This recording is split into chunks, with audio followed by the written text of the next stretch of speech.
बाप बेटे का प्यार। गांव के एक छोटे से घर में जयदेव सिंह अपने बेटे लकी के साथ रहते थे। जयदेव उर्फ मनोहर सा लकी को बहुत प्यार करते हैं। उनका जीवन बस एक ही मकसद पर टिका था, लकी को पढ़ा लिखाकर अच्छा इंसान बनाना। जयदेव सुबह खेतों में काम करते और रात को बेटे के साथ बैठकर पढ़ाई करवाते। वे अक्सर कहते, लकी, तू मेरी सबसे बड़ी उम्मीद है, तेरे सपने ही मेरी दौलत है।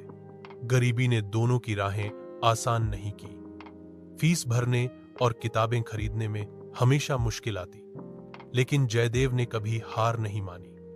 कई बार उन्होंने अपने जरूरी सामान बेच दिए, कई बार भूखे रहकर पैसे बचाए, पर बेटे की पढ़ाई कभी रुकने नहीं दी। एक बार कॉलेज की फीस जमा करने के लिए जयदेव ने अपनी जमीन का टुकड़ा बेच दिया।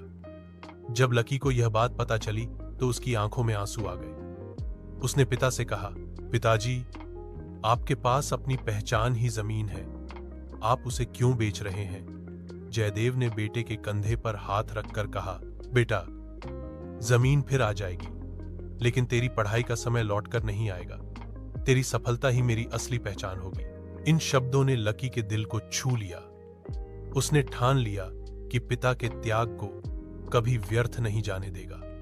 उसने जी जान लगाकर पढ़ाई की और शहर की एक बड़ी कंपनी में इंजीनियर बन गया। नौकरी की खबर सुनते ही गांव में खुशी की लहर दौड़ गई। लोग जयदेव को बधाई देने आए।